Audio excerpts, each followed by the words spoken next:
डाल्पो एक अजीब सा जीनियस है, ऐसा लड़का जो अपनी परीक्षा के नंबर खुद कंट्रोल कर सकता है। जब पूरी क्लास टॉप करने की कोशिश करती है, डाल्पो जानबूझकर 0 नंबर लाता है। इसी वजह से उसे सब जीरो किंग कहते हैं।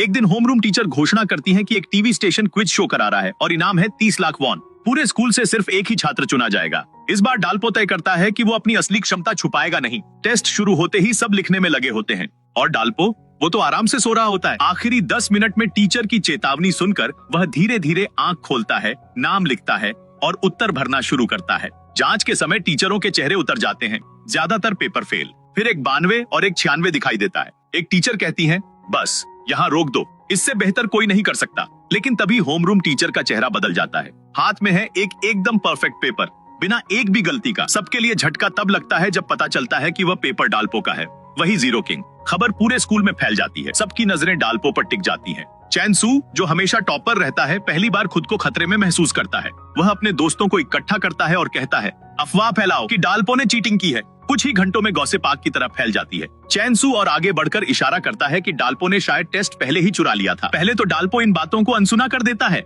लेकिन जब कोई उसके फायर कैप्टन पिता को अपराधी कहकर बदनाम करता है, डाल्पो टूट पड़ता है। उसके दिल में उसके पिता हमेशा एक सम्मानित हीरो थे। चौंकाने वाली बात यह कि होमरूम टीचर भी अफवाहों पर यकीन कर लेती हैं और पूरी क्लास के सामने डाल्पो को डांट देती हैं। डाल्पो इनकार करता है, लेकिन कोई उस पर भरोसा नहीं करता, सिवाय उसकी भतीजी इन्हा के। आखिर फैसला होता है कि क्विज शो के लिए चैनसू को भेजा जाएगा। चैनसू पहला राउंड जीत भी लेता है और कैमरे पर इन्हा को प्रपोज कर देता है। क्लास तालियों से गूंज उठती है, लेकिन इन्हा की नजर सिर्फ डाल्पो की खाली सीट पर टिकती है। वह निश्चय कर लेती है, वह डाल्पो की बेगुनाही साबित करेगी। इधर टीचर डाल्पो को माफीनामा लिखने का आदेश देती है। डाल्पो साफ इनकार कर देता है, जिस चीज के लिए मैंने कुछ किया ही नहीं, उसकी माफी क्यों? टीचर कहती है, पूरी स्कूल चर्चा कर रही है, यह सबूत है। तभी डाल्पो प्रिंटर पर पेपर निकालती एक महिला टीचर को देखता है और उसके दिमाग में एक प्लान बनता है। वह ठंडे स्वर में कहता है, जब मैं इस कमरे से बाहर निकलूंगा, सबको बता दूंगा कि आपका इनके साथ अफेयर है। टीचर घबरा जाती है। डाल्पो आगे कहता है, अगर इसे गलत साबित नहीं कर सकती तो अपना इस्तीफा लिखकर रख दीजिए। टीचरों के चेहरे सन्न रह जाते हैं। उधर क्लास चैनसू की जीत मना रही होती है कि तभी इन्हा अंदर आती है, केक की मोमबत्तियां बुझाती है और सबको फटकारती है। वह चैनसू का प्रपोजल ठुकरा देती है और मांग करती है, सब लोग डाल्पो से माफी मांगो। चैनसू गुस्से में पूछता है, सबूत है कि उसने चीटिंग नहीं की। दोनों की बहस बढ़ जाती है और वे शर्त लगा लेते हैं, अगर इन्हा साबित कर दे तो चैनसू माफी मांगेगा और इनाम का आधा हिस्सा देगा, वरना वह इन्हा को सबके सामने 10 थप्पड़ मारेगा। अपनी भतीजी को इस हद तक लड़ते देखकर डाल्पो अंदर से हिल जाता है। वह फैसला करता है, अब वह चुप नहीं रहेगा। जब डाल्पो बाहर होता है, इन्हा उसके कमरे में सबूत तलाशती है। कॉमिक्स के ढेर में उसे एक अंग्रेजी की किताब दिखती है जिस पर लाइब्रेरी का स्टैंप लगा है। जिज्ञासा में वह लाइब्रेरी जाती है और हैरान रह जाती है।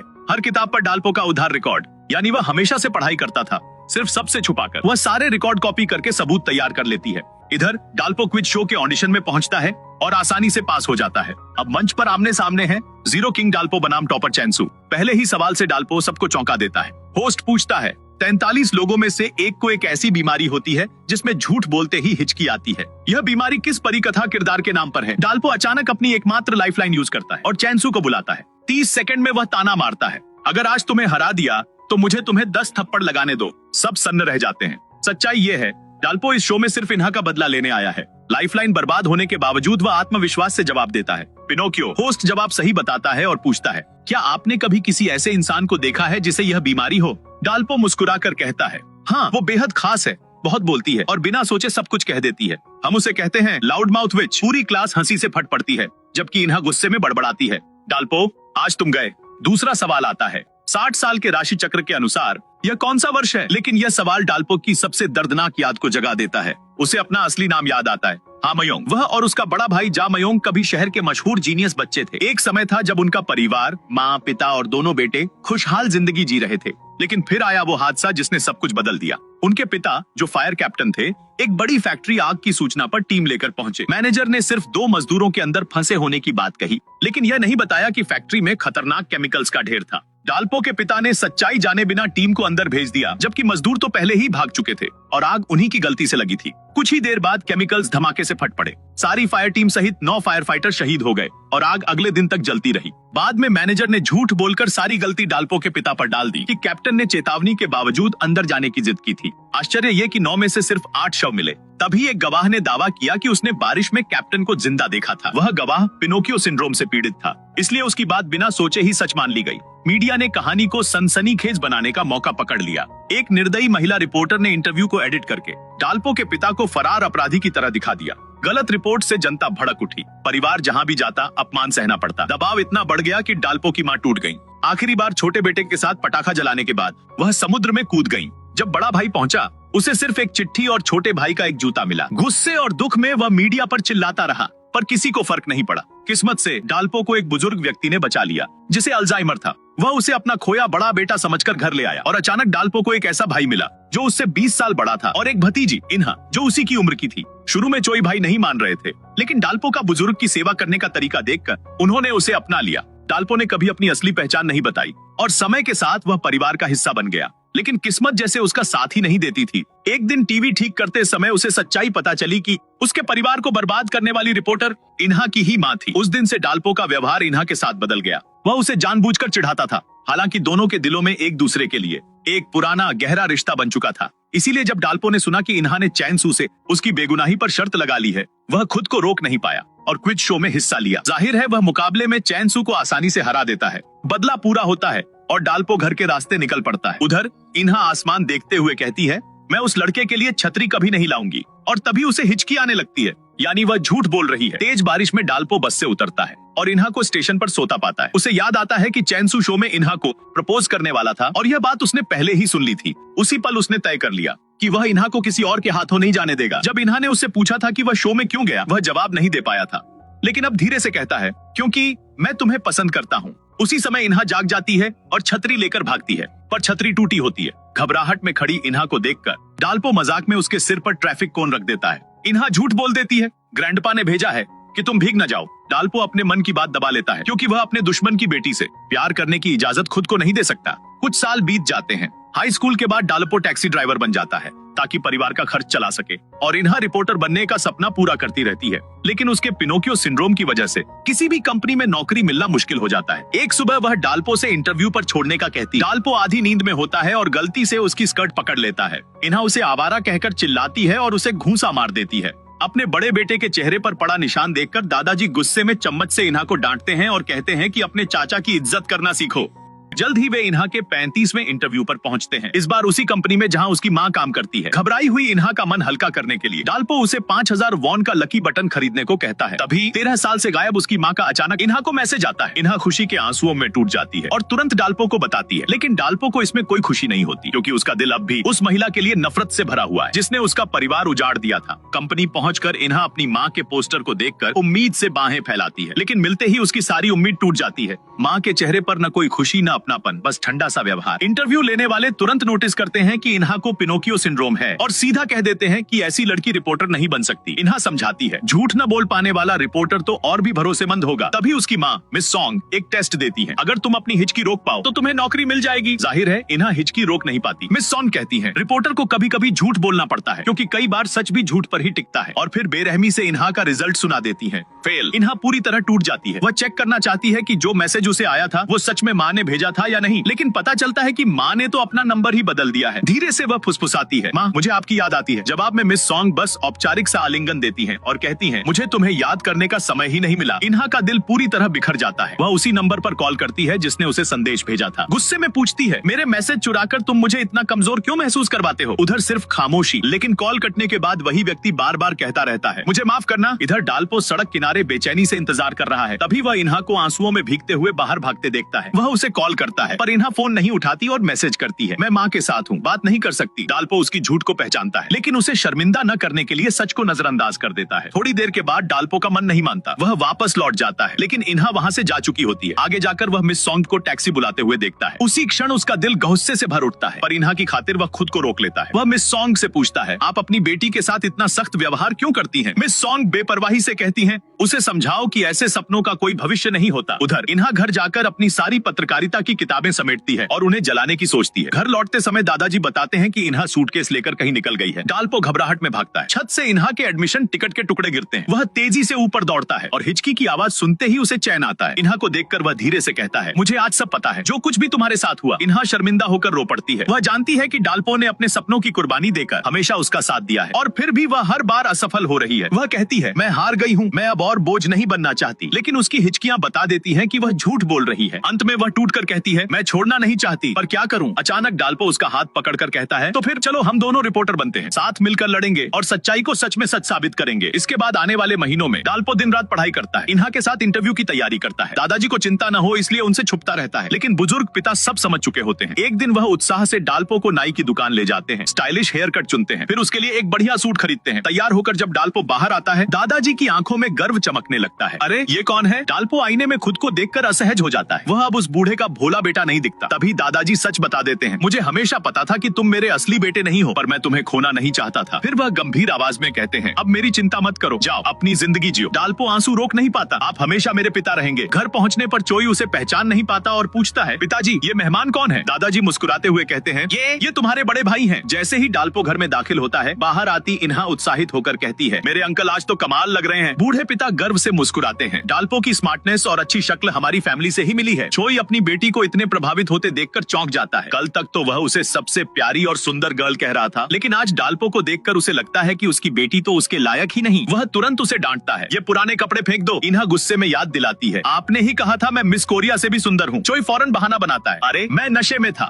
वह चेतावनी देता है, ऐसे व्यवहार करोगी तो डाल्पो सोचेगा कि तुम बहुत आसान हो। इन्हा झुंझला कर कहती है, ये सब नामुमकिन है। डाल्पो ने मुझे कभी लड़की की तरह नहीं देखा और मैंने भी उसे कभी लड़के की तरह नहीं। कमरे के बाहर खड़ा डाल्पो यह सुनकर रुक जाता है, लेकिन उसके बाद की बात सुन नहीं पाता। अंदर इन्हा अपने पिता से कह रही होती है, डाल्पो को हल्के में मत लेना। उसकी शक्ल, उसकी सोच और उसकी स्किल्स सब टॉप 1% में आती हैं। ये कहते हुए वह धड़कते दिल के साथ अपने कमरे में चली जाती है। कुछ दिनों बाद रिपोर्टर की भर्ती शुरू होती है। डाल्पो सिर्फ 1 महीने में 3 साल का सिलेबस पूरा कर लेता है और लिखित परीक्षा पास कर लेता है। वह इन्हा को उसके 36वें इंटरव्यू तक लेकर आता है। वहीं उसकी मुलाकात होती है अपने सबसे बड़े प्रतिद्वंद्वी सीओ से। असल में सीओ ही वह इंसान है जो 13 साल तक गलती से इन्हा को टेक्स्ट करता रहा। वह उसकी माँ का पुराना नंबर इस्तेमाल कर रहा था और इन्हा समझती रही कि वह उसकी माँ है। समय के साथ सीओ को इस लड़की से लगाव हो गया, पर उसने अपनी असल पहचान एक अमीर घराने के वारिस छुपा ली ताकि वह उसके और करीब आ सके। पहला इंटरव्यू शुरू होता है। तीनों एक ही ग्रुप में हैं। डाल्पो नोटिस करता है कि सीओ लगातार इन्हा को देख रहा है, तो वह मजाक में कहता है, दोस्त तुम्हारी नाक बह रही है। वीडियो रिपोर्टिंग टेस्ट में डाल्पो सबसे पहले नंबर पर है, जो कि सबसे मुश्किल पोजीशन है। वह बिना तड़का लगाए सच बताता है। बाकी 2 प्रतियोगी उसके रिपोर्ट में मसाला जोड़कर उसे और रोचक बनाते हैं। इन्हा की बारी आती है। वह भी डाल्पो की तरह बिल्कुल सच बोलती है। इंटरव्यूअर पूछता है, तुमने दूसरों जैसा क्यों नहीं बोला? इन्हा सच बताने ही वाली होती है कि उसे पिनोकियो सिंड्रोम है, लेकिन डाल्पो और सीओ दोनों उसे रोकते हैं। एक रिपोर्टर का काम है सच को प्राथमिकता देना, न कि उसे सजाना। पहला राउंड खत्म होता है और इन्हा सोचती है कि वह फिर फेल हो गई। वह खुद को डाल्पो के लिए बोझ महसूस करती है, लेकिन डाल्पो उसे दिलासा देता है, चाहे जो भी हो मैं तुम्हारे साथ रहना चाहता हूँ। सीओ इस नजदीकी से जल उठता है। उसी बीच रिजल्ट आता है, दोनों पास। घर में खुशी फैल जाती है, लेकिन चोई परेशान है। उसे तो अपनी बेटी और डाल्पो करीब आते हुए दिख रहे हैं। कंपनी में दूसरा राउंड शुरू होता है,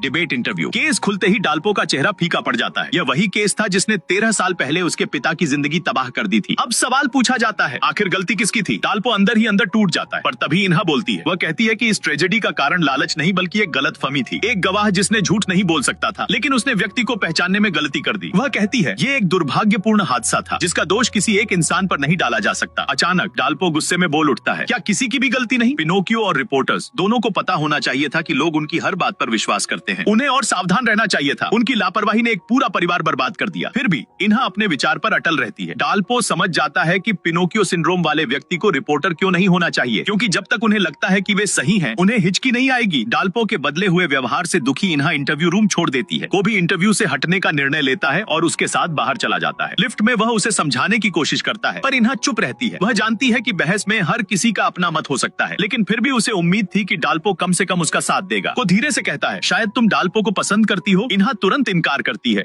लेकिन उसकी हिचकियां सब कुछ बता देती हैं। उधर डाल्पो छत पर जाकर फूट फूट कर रो पड़ता है। अब उसे एहसास हुआ कि उसका पिता भगोड़ा नहीं बल्कि असली हीरो था। खुद को संभालकर वह पुलिस स्टेशन पहुंचता है, लेकिन पता चलता है कि उसके पिता के अवशेष पहले ही कोई ले जा चुका है। दूसरी ओर बड़ा भाई जेओंग अपने पिता का अंतिम संस्कार पूरा कर चुका है। वह अब अकेला महसूस करता है और सूने दिल में सिर्फ बदले की आग बची है। वह तय करता है कि जिन लोगों ने उसके परिवार को तबाह किया, उन्हें वह एक एक कर सजा देगा। उसका पहला निशाना वही फैक्ट्री मैनेजर होता है जिसने सारी गलती डाल्पो के पिता पर थोपी थी। जेओंग जेओंग चालाकी से उसका वॉलेट चुरा लेता है और उसे एक सुनसान जगह बुलाता है। मैनेजर कुछ समझ नहीं पाता और सीधे फंस जाता है। जेओंग निर्दयता से जाल बंद कर देता है। मैनेजर कितनी भी मिन्नतें करे, जेओंग का दिल नहीं पिघलता। वह उन 2 मजदूरों को भी सजा देता है जिनकी गलती से आग लगी थी और सबका दोष मैनेजर पर डाल देता है ताकि दुनिया उसे उसी तरह याद करे जैसे उसके पिता को गलत तौर पर दोषी ठहराया गया था। इधर इन्हा अपने पिता की सलाह पर एक कन्वीनियंस स्टोर में काम कर रही है। वह रोते हुए एक ग्राहक से कहती है, अंकल डाल्पो तो 1 महीने में पास हो गए और मैं 3 साल से मेहनत कर रही हूँ, फिर भी असफल। तभी सीओ आता है जो उसे पसंद करता है और डाल्पो को उसका असली अंकल समझकर उसे दिलासा देता है। रात में डाल्पो अपने पहले दिन की नौकरी के बारे में परिवार से बातें करता है। इन्हा दिखाती है कि उसे कोई फर्क नहीं पड़ता, लेकिन मन ही मन उसे बुरा लगता है कि डाल्पो भी उसे रिपोर्टर के लायक नहीं मानता। गुस्से में वह उसका टूथब्रश टॉयलेट में डुबो देती है, लेकिन जैसे ही डाल्पो उसे उठाता है उसे खुद ही शर्म आ जाती है और वह टूथब्रश फेंक देती है बिना संतोष के, सिर्फ पछतावे के साथ। अगले दिन स्टोर में सीओ फिर आता है। तभी इन्हा की माँ भी आती है और उसे नौकरी का प्रस्ताव देती है। वास्तव में उनकी कंपनी एक विश्वसनीयता संकट से जूझ रही है और वह इन्हा के पिनोकियो सिंड्रोम का इस्तेमाल पब्लिसिटी के लिए करना चाहती है। इन्हा तुरंत मना कर देती है, लेकिन उसकी माँ कहती है, इस फील्ड में सिद्धांत और अहंकार बेकार हैं, बस मौके पकड़ो। इन्हा कार्ड लेकर उलझन में पड़ जाती है। आखिर रिपोर्टर बनना उसी का सपना था। शाम को लिफ्ट में डाल्पो मिलता है और इन्हा उसे रूफटॉप पर बात करने के लिए बुलाती है। वह स्वीकार करती है कि जिस दिन उसने कहा कि वह डाल्पो को पसंद नहीं करती, तब से हिचकियां रुक ही नहीं रही। डाल्पो चौंक जाता है और परेशान भी। वह जानता है कि वह इन्हा से प्यार करता है, लेकिन वह उसकी दुश्मन की बेटी है। इन्हा भी जानती है कि उनका रिश्ता संभव नहीं। सबकी नजर में डाल्पो उसका अंकल है। वह वादा करती है, मैं कोशिश करूंगी कि किसी और को पसंद करूं और इन भावनाओं को भूल जाऊं। डाल्पो का दिल टूटता है, लेकिन वह उसे रोक नहीं पाता। कुछ देर सोचने के बाद इन्हा अपनी माँ को फोन करके नौकरी स्वीकार कर लेती है। उधर सीओ भी उसी कंपनी में भर्ती हो जाता है, सिर्फ इन्हा के लिए। इस तरह इन्हा रिपोर्टर बन जाती है और डाल्पो उसका सबसे बड़ा प्रतिद्वंद्वी। घर पहुंचकर डाल्पो देखता है कि दादाजी ने खास डिनर बनाया है, लेकिन जैसे ही वह बीफ ट्राइब देखता है, उसे पोस्टमार्टम की छवियां याद आ जाती हैं और वह बाथरूम भागकर उल्टी कर देता है। परिवार घबरा जाता है। कमरे में लौटकर वह देखता है इन्हा ने उसके लिए दवा रखी है। फिर उसके पिता भी दवा लेकर आते हैं और उसी समय छोटा भाई भी दवा लेकर कमरे में प्रवेश करता है। टेबल पर रखी 3 दवाइयों को देखकर डाल्पो का दिल गर्माहट से भर जाता है। कुछ ही देर बाद टीम लीडर इन्हा और सीओ को पुलिस स्टेशन रिपोर्टिंग असाइनमेंट पर भेजता है, कहते हुए, जल्दी करो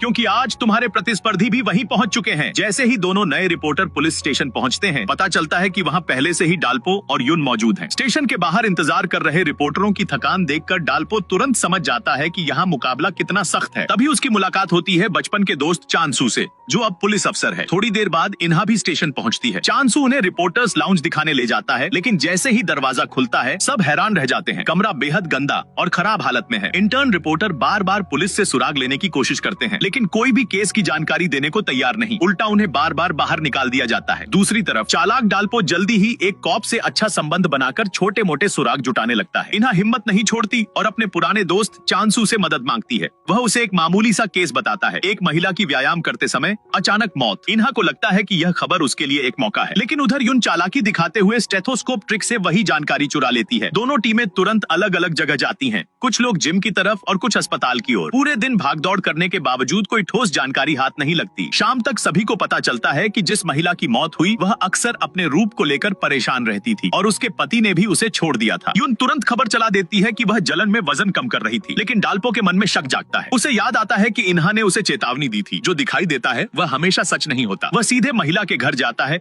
और परिवार से सच जानता है। वह महिला अपनी बेटी को बचाने के लिए अपना लीवर दान करना चाहती थी, लेकिन ऑपरेशन से पहले उसे 30 किलो वजन कम करना था। इसी जल्दबाजी में उसने ज्यादा मेहनत कर दी और दुखद घटना हो गई। देर हो चुकी थी। वही अधूरी और गलत खबर टीवी पर चल चुकी थी। बेटी रोते हुए कहती है, ये सब झूठ है। इसी बीच मिस सोंग सच के साथ लाइव हो जाती हैं। इन्हा ने सही समय पर असली जानकारी पहुंचाई थी और मिस सोंग ने उसी का इस्तेमाल किया। इस एक रिपोर्ट से डाल्पो की कंपनी की साख गिर जाती है। डाल्पो शर्म, पछतावे और गुस्से में कंपनी से गायब हो जाता है। उसे वही कमरा याद आता है जहां उसने इन्हा पर तंज कसा था कि वह सावधान नहीं है। आज वही गलती वह खुद कर चुका है और एक परिवार को दर्द दिया है। घर जाकर वह अपने पिता से कहता है कि रिपोर्टर बनना बुरा फैसला था, कम पैसे, ज्यादा डांट और हर दिन तनाव। वह नौकरी छोड़ने की बात करता है, लेकिन बूढ़ा पिता तुरंत समझ जाता है और कहता है, भागना आसान है, लेकिन क्या तुम वाकई इससे डर नहीं रहे? डाल्पो को बातें चुभ जाती हैं। रात को वह अपने फोन पर इन्हा के मिस्ड कॉल देखता है और वह वादा याद करता है, एक साथ रिपोर्टर बनेंगे। अगली सुबह वह हिम्मत जुटाकर ऑफिस वापस जाता है। उसे लगता है कि टीम लीडर उसे खूब डांटेंगे, लेकिन उल्टा लीडर कहते हैं, ये गलती मैं भी कर चुका हूँ, इसे सीख समझकर आगे बढ़ो। डाल्पो फिर से काम में जुट जाता है। पुलिस स्टेशन में इन्हा एक नए केस आगजनी के बारे में जानकारी जुटाने की कोशिश कर रही होती है। तभी डाल्पो डाल्पो वहाँ पहुँचता है और इन्हा घबराकर डगमगा जाती है। वह उससे बात नहीं करना चाहती और सेयो उसे सहारा देकर ले जाता है। डाल्पो उसे जाते हुए देखता रह जाता है। तभी एक नया सुराग सामने आता है।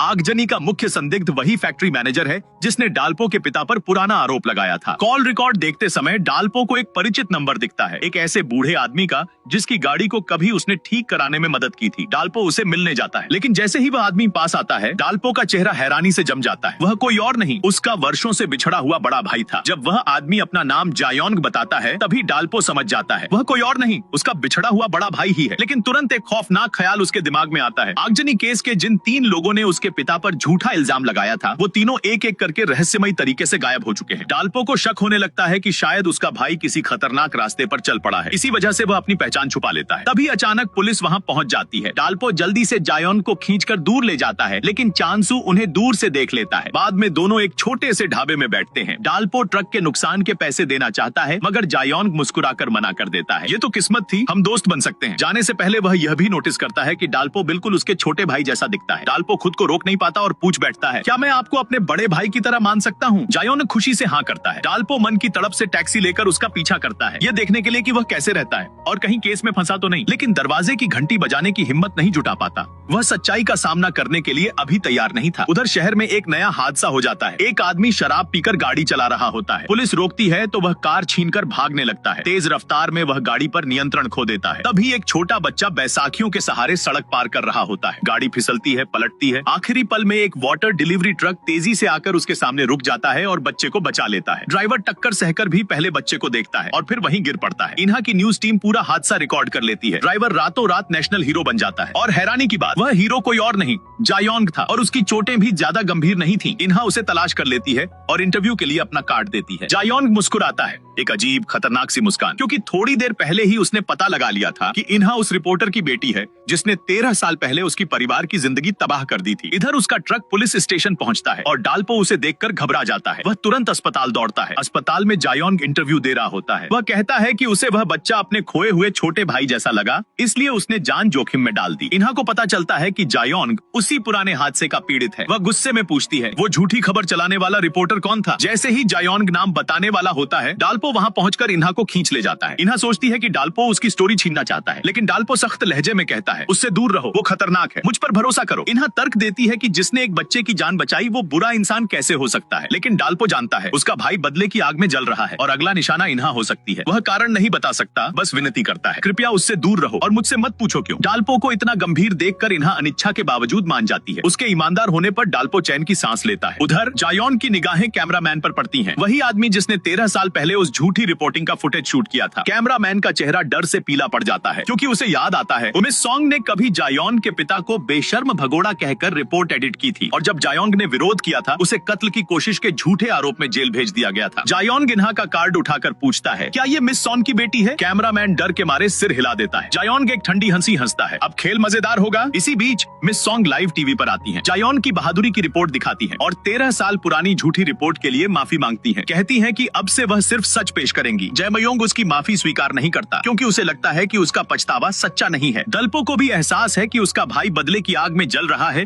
और रुकने वाला नहीं। थोड़ी देर बाद दल्पो अपने दिवंगत पिता की कब्र पर जाता है जहां उसे कांच पर चिपके माफीनामे दिखते हैं। पास रखी पुरानी पारिवारिक तस्वीर देखकर वह टूट जाता है और रो पड़ता है। उसी वक्त जयमयोंग वहां पहुंचता है, लेकिन इस बार वह दल्पो से अजीब ठंडेपन से पेश आता है। यहाँ तक कि दल्पो लाया हुआ फूल भी कूड़ेदान में फेंक देता है। असल में जयमयोंग को हाल ही में पता चला था कि दल्पो एक रिपोर्टर है, इसलिए उसे शक हुआ कि शायद दल्पो उसके करीब सिर्फ किसी मकसद से आया था। यही गलतफहमी उसे दल्पो से दूर कर देती है और वह उसके इंटरव्यू का अनुरोध भी ठुकरा देता है। लेकिन दल्पो हार नहीं मानता और पूछता है कि क्या वह मून डाकू को जानता है। जयमयोंग घबरा जाता है क्योंकि वही फैक्ट्री मैनेजर था जिसे उसने कुएं में बंद किया था। वह झूठ बोलता है कि वह इस नाम को नहीं जानता। कई बार कोशिश करने के बाद दल्पो को यकीन हो जाता है कि मैनेजर की मौत हो चुकी है और उसके कातिल उसके अपने भाई के अलावा कोई नहीं। दल्पो गंभीरता से पूछता है, तुम दुनिया से माफी चाहते हो या बदला? जयमयोंग बिना झिझक कहता है, बदला। वह दल्पो का रिकॉर्डिंग फोन उठाकर आग में फेंक देता है, लेकिन दल्पो शांत रहता है क्योंकि असली रिकॉर्डर उसके टाई क्लिप में छिपा होता है। फिर भी दल्पो पुलिस को रिकॉर्डिंग देने का इरादा नहीं रखता। वह सच को दफनाना चाहता है ताकि उसका भाई और ज्यादा न टूटे। इधर कैमरामैन इन्हा को 13 साल पुरानी जयमयोंग की इंटरव्यू फुटेज दिखाता है। इन्हा यह यह देखकर स्तब्ध रह जाती है कि उसी की माँ उस रिपोर्टर थी जिसने जैमयोंग के परिवार को बर्बाद कर दिया था। उसकी नजरों में माँ की जो छवि थी एक झटके में ध्वस्त हो जाती है। उसी वीडियो में इन्हा एक जूता देखती है। कैमरामैन बताता है कि वह जैमयोंग के छोटे भाई का है। तब इन्हा को याद आता है कि बिल्कुल वही जूता दलपो के पास भी था। वह तुरंत घर जाकर दादा से पूछती है और दादा बताते हैं कि उन्होंने सालों पहले दलपो को उसी जूते के सहारे समुद्र से बचाया था। अब इन्हा सब समझ जाती है क्यों दलपो बचपन में उससे अचानक दूर हो गया, क्यों उसने हमेशा उसे रिपोर्टर बनने से रोका और वह बहस के दौरान इतना गुस्सा क्यों हुआ। उसके दिल में दलपो के लिए दर्द भर जाता है। वह दलपो के पास जाती है और धीमे से पूछती है, क्या तुम्हारा असली नाम की हामयोंग है? दलपो चौंक जाता है। इन्हा रोते हुए बार बार माफी मांगती है। बाद में वह पूरी कहानी जान लेती है और समझ जाती है कि उसके परिवार ने दलपो की जिंदगी पर कितना भारी असर डाला है। वह फैसला करती है कि अब वह खामोश नहीं रहेगी। थोड़े दिन बाद उसकी माँ मिस सॉन्ग एक पब्लिक लेक्चर ले रही होती है। Q&A में इन्हा खड़ी होकर पूछती है, क्या कभी उन्होंने अपने प्रभाव के चलते सच्चाई को नजरअंदाज किया? मिस सॉन्ग इनकार करती हैं, लेकिन इन्हा का हिचकी आना इस बात का सबूत है कि वह सच नहीं बोल रही। इन्हा सबके सामने 13 साल पुरानी घटना याद दिलाती है, कैसे उनकी माँ ने तथ्यों को नजरअंदाज किया था और एक ईमानदार फायर कैप्टन को गलत ढंग से पेश कर दिया था, जिसकी वजह से पूरा परिवार टूट गया। वह साफ कहती है कि बिना आधार की खबरें कितनी खतरनाक हो सकती हैं। मिस सॉन्ग अपनी सफाई पेश करती है, लेकिन इन्हा यह कहते हुए जवाब देती है, जब लोग आपकी बातों पर भरोसा करते हैं तो रिपोर्टर और गवाह दोनों को और ज्यादा सावधान रहना चाहिए था। यह गलती आपकी थी और इसकी जिम्मेदारी भी आपकी ही है। लेक्चर के बाद इन्हा घबराई होती है कि कहीं उसे नौकरी से निकाल न दिया जाए। दलपो पूछता है कि उसने ऐसा क्यों किया। इन्हा कहती है कि वह सच जानकर चुप नहीं रह सकती। जब दलपो पूछता है कि क्या वह अपनी माँ को लेकर चिंतित नहीं है, तो वह स्वीकार करती है कि है, लेकिन सच से मुंह नहीं मोड़ा जा सकता। थोड़ी देर बाद दलपो को सीओ का फोन मिलता है। जैमयोंग इन्हा की कंपनी में है।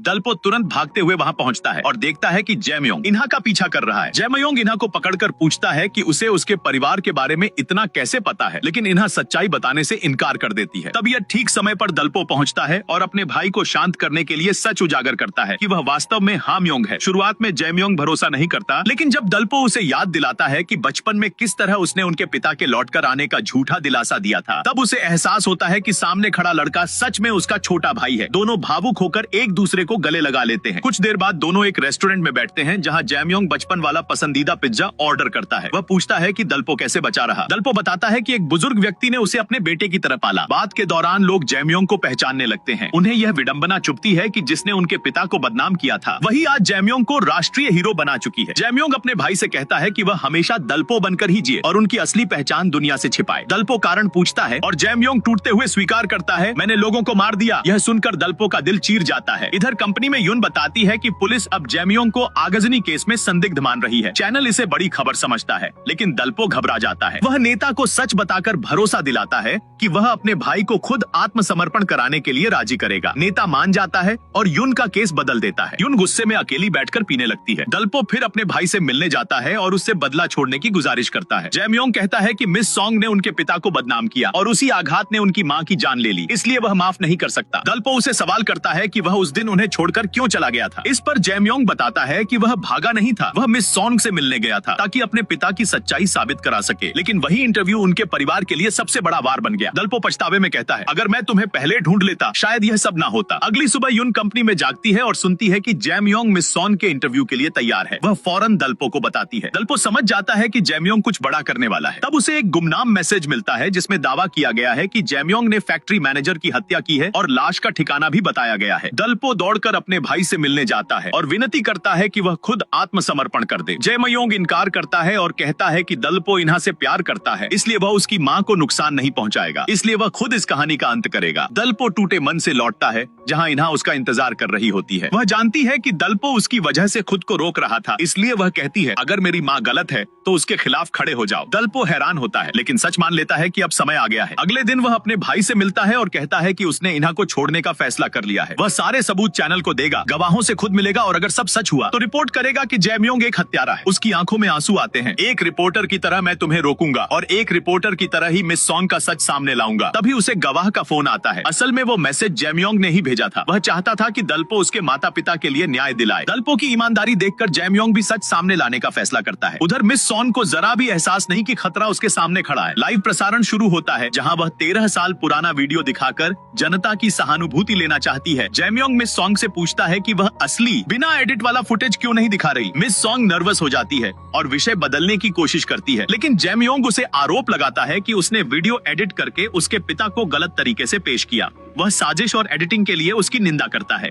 मिस सॉन्ग यह कहकर बचने की कोशिश करती है क्योंकि उस समय न्यूज रूम का अनुभव कम था। लेकिन जैमयोंग नहीं रुकता। वह तीखी तंज के साथ कहता है, 13 साल पहले आपने बहादुर फायर फाइटर को फरार दिखाया और अब आप मुझे, जो कि बदला लेने वाला हूँ, हीरो बना रही हैं। इस पर सभी लोग हैरानी से उसे देखते हैं। इसी बीच दलपो घटना स्थल पर पहुंचता है और सच जनता के सामने लाता है। एक इंटरव्यू वीडियो में जैमयोंग स्वीकार करता है कि उसने अपने पिता को फंसाने वाले 3 लोगों को खत्म किया और सबूत भी पेश करता है। रिपोर्ट के अंत में दलपो दृढ़ता से कहता है, मैं हूँ कि हाम्योंग। तभी उसके दत्तक पिता और छोटे भाई को असली पहचान पता चलती है। पुलिस की गाड़ियां सड़क पर आती हैं। 13 साल बाद 2 भाई फिर मिलते हैं, लेकिन जैमयोंग धीरे से कहता है, काश हम पहले मिलते। दलपो पछतावा जताता है और बार बार माफी मांगता है, लेकिन जैमयोंग उसे दोष नहीं देता। वह सिर्फ चिंता करता है कि उसका छोटा भाई मिस सॉन्ग का सामना अकेले करेगा। वह उसे सच्चा रिपोर्टर बनने और अपने पिता के लिए अधूरा बदला पूरा करने के लिए प्रोत्साहित करता है। घर लौटकर दलपो अपने दत्तक पिता से विदा लेता है। जीवन यहाँ सुखद है, लेकिन वह अपने भाई के लिए अपराध बोध महसूस करता है। दत्तक पिता दुखी होते हैं, लेकिन जानते हैं कि उन्हें रोकना नहीं चाहिए। इन्हा, जो कमरे में छिपी है, अपने आंसू रोक नहीं पाती। जैमयोंग को फिर अपराध स्थल पर पुनः निर्माण के लिए ले जाया जाता है।